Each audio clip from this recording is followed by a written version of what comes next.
নমস্কার বন্ধুরা, তো আজকে আমি আবার একটা রেসিপি নিয়ে এসেছি। ডিনারে রুটির সাথে ডিমের চচ্চড়ি। তো আপনারা পুরো ভিডিওটা প্রথম থেকে শেষ পর্যন্ত দেখতে থাকুন। আর কোনো বন্ধু আমার চ্যানেলে নতুন হয়ে থাকলে চ্যানেলটি সাবস্ক্রাইব করে বেল আইকনে সেট করে দিন সবার প্রথমে আমার রেসিপি পেতে। তাহলে এখন আমি রেসিপিটা শুরু করি।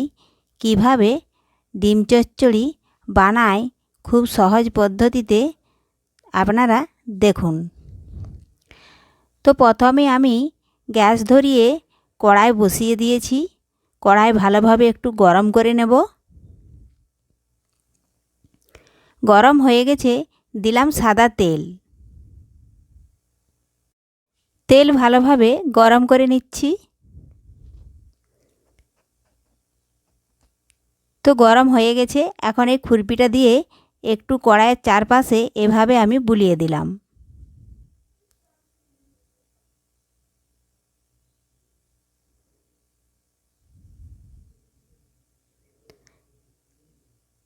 তো এখন আমি দুটো ডিম আগে থেকে বাটিয়ে ফেটিয়ে রেখেছিলাম, তো এখন সেটা এর উপরে দিয়ে দিলাম।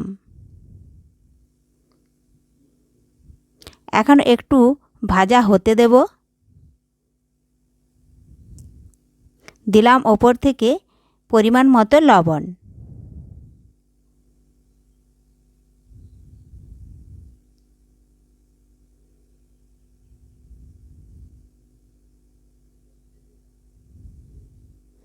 তো এখন আমি খুরপি দিয়ে একটু ভেঙে ভেঙে ছোট ছোট করে ভেজে নেব।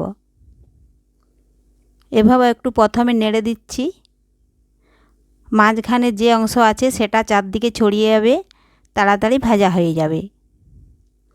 এভাবে খুরপি দিয়ে আমি একটু টুকরো টুকরো করে নিচ্ছি।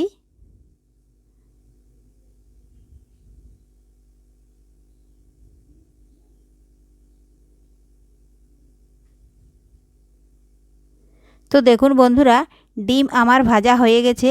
এখন আমি এটা অন্য পাত্রে তুলে নেব। তুলে নিয়েছি।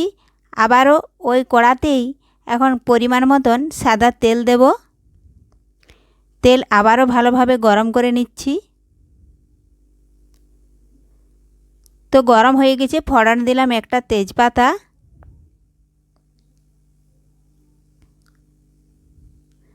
এলাচ, দারচিনি ও গোটা জিরে দিয়ে দিলাম। একটু ভেজে নেব।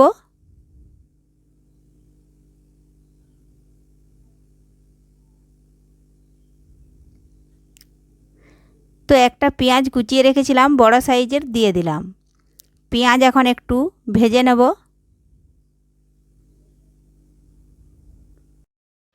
তো দেখুন বন্ধুরা, পেঁয়াজ ভাজা হয়ে গেছে। এখন আমি টমেটো কুচিয়ে রেখেছিলাম দিয়ে দিচ্ছি। টমেটো একটু পেঁয়াজের সাথে মিশিয়ে নিলাম। এখন দেব হলুদ গুঁড়ো, ধনে গুঁড়ো, লঙ্কা গুঁড়ো, লবণ। এটাও ভালোভাবে মিশিয়ে নেব। দিলাম 1 চামচ রসুন বাটা,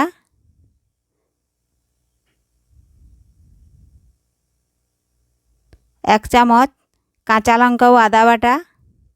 দিলাম ওপর থেকে একটা আলু ছোট ছোট করে কেটে রেখেছিলাম। এখন সমস্ত উপকরণ ভালোভাবে মিশিয়ে নেব ও মশলা একটু কষে নেব।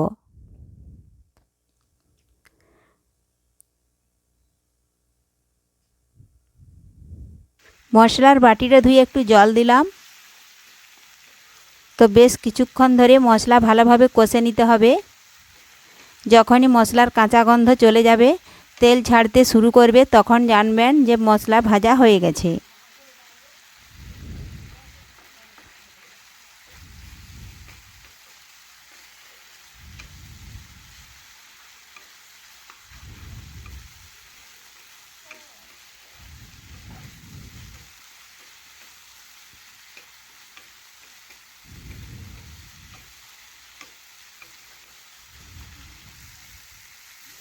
তো মশলা কষে নিয়েছি। এখন পরিমাণ মতন একটু জল দেব, যাতে ছোট ছোট আলু দিয়েছিলাম সেটা ভালোভাবে সেদ্ধ হয়ে যায়।